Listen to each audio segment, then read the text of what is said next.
हिंदू धर्म शास्त्रों में हर एक चीज के कुछ नियम बनाए गए हैं। इन नियमों में से एक है स्नान को लेकर कही गई बातें। ऐसा माना जाता है कि आम व्यक्ति को शास्त्रों के नियमों का पालन जरूर करना चाहिए, जिससे घर की सुख समृद्धि बनी रहे और खुशहाली आए।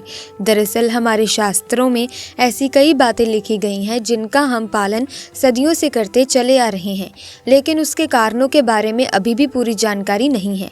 ऐसे ही नियमों में से एक है निर्वस्त्र स्नान ना करना। आपने अक्सर घर के बड़ों को ऐसा कहते हुए सुना होगा कि कभी भी स्नान बिना कपड़ों के यानी निर्वस्त्र नहीं करना चाहिए। इसी के साथ शास्त्रों में कुछ ऐसे उपाय भी बताए गए हैं जिनको करने से जीवन सुखमय व्यतीत किया जा सकता है। पैसों की किल्लत से आप निजात पा सकते हैं और धनी बन सकते हैं। दोस्तों, आज की ये वीडियो आपके लिए बहुत ही ज्ञानवर्धक होने वाली है। अगर आपके घर में धन नहीं रुकता तो नहाते समय औरतें ये उपाय जरूर करें, अचानक धन प्राप्ति होती है। इसके अलावा जो औरतें कपड़े खोलकर नहाती हैं उनके लिए भी खुशखबरी है। शिवजी ने कहा हिंदू धर्म शास्त्रों में हर एक चीज के लिए कुछ नियम बनाए गए हैं। इन नियमों में से एक है स्नान को लेकर की गई बातें। आइए सबसे पहले बात कर लेते हैं इसी के बारे में। पौराणिक कथाओं के अनुसार एक बार जब गोपिकाएं सरोवर में स्नान कर रही थी और वो निर्वस्त्र थीं, उस समय बाल कृष्ण ने गोपियों के सभी वस्त्र छिपा दिए। उस समय जब कृष्ण जी ने उनके वस्त्र छिपा लिए और गोपियों ने अपने वस्त्र वापस लेने की प्रार्थना की, तब कृष्ण जी ने उन्हें समझाया कि कहीं भी बिना वस्त्र धारण किए स्नान नहीं करना चाहिए। इससे जल के देवता वरुण का अपमान होता है, इसीलिए आपको निर्वस्त्र स्नान ना करने की सलाह दी जाती है। अगर आप नहाते समय ये सोचते हैं कि बंद कमरे में कोई आपको नहीं देख रहा तो ऐसा गलत है, क्योंकि ईश्वर आपको हर स्थान पर देखते हैं। यदि आप निर्वस्त्र होकर स्नान कर रहे हैं तो ये मुख्य रूप से जल के देवता वरुण का अपमान करने जैसा होता है। निर्वस्त्र स्नान से आपको पाप लग सकता है और आर्थिक और शारीरिक नुकसान पहुंच सकते हैं। यदि आप निर्वस्त्र स्नान करते हैं तो आपके शरीर में नकारात्मक ऊर्जा प्रवेश करती है और आपकी मानसिकता भी नकारात्मक हो सकती है। इसीलिए हमेशा आपको यही सलाह दी जाती है कि भले ही आप नहाते समय कोई एक कपड़ा धारण करें, लेकिन बिना कपड़ों के स्नान ना करें, तभी आपके लिए बेहतर होगा। निर्वस्त्र स्नान से शरीर की नकारात्मक ऊर्जा शरीर से बाहर निकल सकती है और इसका प्रभाव आपके शरीर के साथ मन मस्तिष्क में भी होता है। गरुड़ पुराण के अनुसार जब आप स्नान करते हैं तब आपके पितर यानी अमृत पूर्वज आपके आसपास मौजूद होते हैं। यदि आप निर्वस्त्र स्नान करते हैं तो आपको पितृदोष लग सकता है। ऐसे स्नान करने से आपके पितरों को तृप्ति नहीं मिलती और ये घर में पितृदोष का कारण बन सकता है और वस्त्रों से गिरने वाले जल को ग्रहण करते हैं, जिनसे उनकी तृप्ति होती है। निर्वस्त्र स्नान करने से पितर अतृप्त होकर नाराज होते हैं, जिनसे व्यक्ति का तेज, बल, धन और सुख नष्ट होता है। इसीलिए कभी भी निर्वस्त्र होकर स्नान नहीं करना चाहिए। पद्म पुराण के अनुसार नहाने वाला पानी पूर्वजों के हिस्से जाता है और निर्वस्त्र होकर नहाने से इसे पितरों के समक्ष बिना कपड़ों के नहाना माना जाता है। शास्त्रों में ऐसी मान्यता है कि यदि कोई निर्वस्त्र स्नान करता है तो माता लक्ष्मी उससे रूठ सकती है। इससे आपकी कुंडली में धन हानि के योग बन सकते हैं और आपकी आर्थिक स्थिति खराब हो सकती है। इन्हीं कारणों से आपको निर्वस्त्र स्नान ना करने की सलाह दी जाती है और शास्त्रों में भी इस बात की मनाही है। तो आइए इसी के साथ एक पौराणिक कथा के बारे में भी जानते हैं जो शिवजी जी ने पार्वती जी से कही थी। मित्रों, एक समय शिवजी महाराज पार्वती के साथ हरिद्वार में घूम रहे थे। पार्वती जी ने देखा कि समस्त मनुष्य गंगा में नहा नहा कर हर हर गंगे कहते चले जा रहे हैं, परंतु सभी दुखी और पापी हैं। तब पार्वती जी ने बड़े आश्चर्य से शिवजी से पूछा कि हे देव, गंगा में इतनी बार स्नान करने पर भी इनके पाप और दुखों का नाश क्यों नहीं हुआ? क्या गंगा में सत्यता नहीं रही? शिवजी ने कहा, प्रिय, गंगा में तो वही सत्यता है, परंतु इन लोगों ने पाप नाशनी गंगा में स्नान ही नहीं किया, तब इन्हें लाभ कैसे हो? पार्वती जी ने आश्चर्य से कहा कि स्नान कैसे नहीं किया? सभी तो नहा नहा कर आ रहे हैं, अभी तक उनके शरीर भी नहीं सूखे हैं। शिवजी ने कहा, ये केवल जल में डुबकी लगाकर आ रहे हैं, तुम्हें कल इसका रहस्य समझाऊंगा। दूसरे दिन बड़े जोर की बरसात होने लगी, गलियां कीचड़ से भर गईं। एक चौड़े रास्ते में एक गहरा गड्ढा था, चारों ओर लाप तीला कीचड़ भर रहा था। शिवजी ने अपनी लीला से ही वृद्ध रूप धारण कर लिया और दीन विवश की तरह गड्ढे में जाकर ऐसे पड़ गए जैसे कोई मनुष्य चलता चलता गड्ढे में गिर पड़ा हो और निकलने की चेष्टा करने पर भी निकल ना पा रहा हो। पार्वती जी को उन्होंने ये समझाकर गड्ढे के पास बैठा दिया कि देखो, तुम लोगों को सुना सुना कर यूं पुकारती रहो कि मेरे वृद्ध पति अकस्मात गड्ढे में गिर पड़े हैं, कोई पुण्य आत्मा इन्हें निकाल कर इनके प्राण बचाए और मुझ असहाय की सहायता करे। शिवजी ने ये और समझा दिया कि जब कोई गड्ढे में से मुझे निकालने को तैयार हो तब इतना और कह देना कि भाई मेरे पति सर्वथा निष्पाप हैं, इन्हें वहीं छुए जो स्वयं निष्पाप हों। यदि आप निष्पाप हैं तो इनको हाथ लगाइए, नहीं तो हाथ लगाते ही आप भस्म हो जाएंगे। पार्वती जी तथास्तु कहकर गड्ढे के किनारे बैठ गई और आने जाने वालों को सुना सुनाकर शिवजी की सिखाई हुई बातें कहने लगी। गंगा में नहाकर लोगों के दल आ रहे हैं। सुंदर युवती को यूं बैठी देखकर कईयों के मन में पाप आया।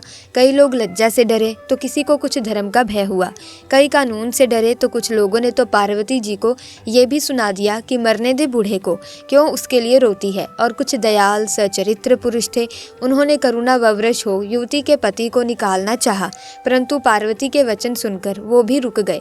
उन्होंने सोचा कि हम गंगा में नहाकर आए हैं तो क्या हुआ, पापी तो हैं ही, कहीं अच्छा करते करते हाथ न जल जाएं। बूढ़े को निकालने के चक्कर में इस स्त्री के कथन अनुसार हम स्वयं भस्म ना हो जाएं।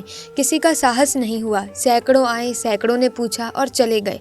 संध्या हो चली थी। अब शिवजी ने कहा, पार्वती देखा, आया कोई सच्चे हृदय से गंगा में नहाने वाला। थोड़ी देर बाद एक जवान हाथ में लोटा लिए हर हर गंगे करता हुआ निकला। पार्वती ने उसे भी वही बात कही। युवक का हृदय करुणा से भर आया। उसने शिवजी को निकालने की तैयारी की।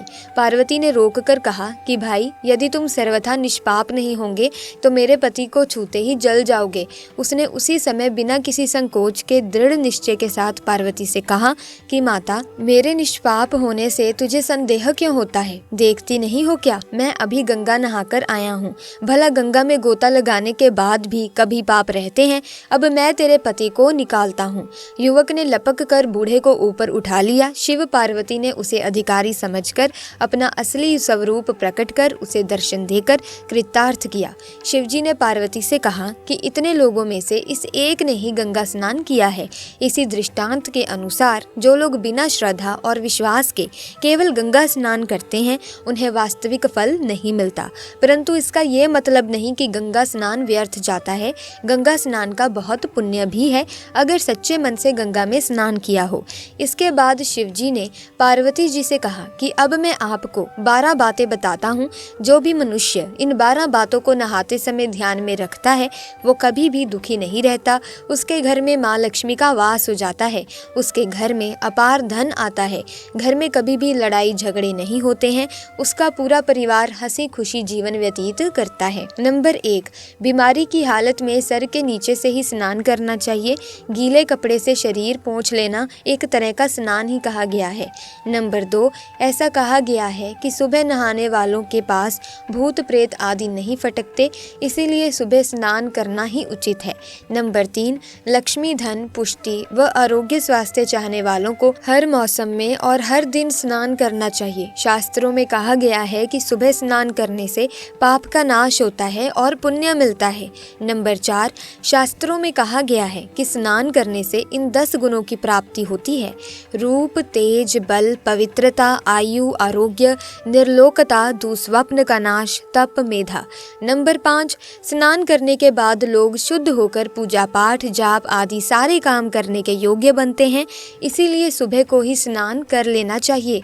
नंबर 6, गंगा माता का कथन है कि स्नान करते वक्त कोई चाहे जहाँ भी मेरा स्मरण करेगा मैं वहाँ के जल में आ जाऊंगी। नंबर 7, किसी स्तोत्र का पानी ज़्यादा बढ़िया हो तो इस बारे में शास्त्रों में जिक्र मिलता है कि कुएं की तुलना में झरने का पानी, झरने से ज़्यादा नदी का पानी, नदी के पानी से किसी तीर्थ का जल और तीर्थ के जल से गंगा जल अधिक श्रेष्ठ माना गया है। नंबर 8, पवित्र नदियों में कपड़े निचोड़ने की मनाही है। नदी में किसी तरह की गंदगी नहीं बहानी चाहिए। नंबर 9, नदी की धारा की ओर या सूर्य की ओर मुंह करके नहाना चाहिए। नदी में 3, 5, 7 या 12 डुबकियां लगाना अच्छा बताया गया है।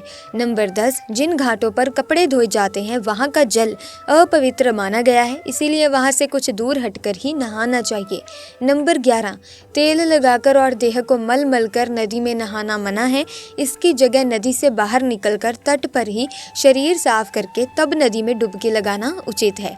नंबर 12, सुबह की लालिमा छाने से पहले ही स्नान कर लेना श्रेष्ठ माना गया है। प्यारे दोस्तों, इस वीडियो में हमने आपको नहाने के संबंध में कई नियम बता दिए हैं। अब इन नियमों का पालन आपको करते हुए ही नहाना चाहिए। अगर आप इन महत्वपूर्ण बातों का ध्यान नहाते समय करेंगे तो आपको माता लक्ष्मी की, भगवान शिव की, माता पार्वती की कृपा प्राप्त होगी। आपके घर में चल रहे वाद विवाद समाप्त होंगे, सकारात्मक ऊर्जा की प्राप्ति होगी। प्यारे दोस्तों, हम आपको बता देना चाहेंगे कि नहाने के संबंध में जो भी महत्वपूर्ण बातें या जो भी हमने आपको नियम बताए हैं, ये सब नियम और महत्वपूर्ण बातें शास्त्रों में लिखी गई हैं। ऐसे में आपको इनका पालन जरूर करना चाहिए ताकि आपको किसी भी तरह की परेशानी झेलनी ना पड़े और आपको किसी भी तरह का दोष ना लगे। इसी के साथ आज की वीडियो में बस इतना ही। मैं उम्मीद करती हूँ कि आज की ये वीडियो आपके लिए ज्ञानवर्धक साबित रही होगी। अगर हाँ तो इस वीडियो को लाइक करें और शेयर करें। अगर आप भी महादेव के परम भक्त हैं और महादेव का आशीर्वाद पाना चाहते हैं तो पूरे मन से, सच्ची श्रद्धा से कमेंट बॉक्स में ज़रूर लिख दें, हर हर महादेव, जय माता पार्वती।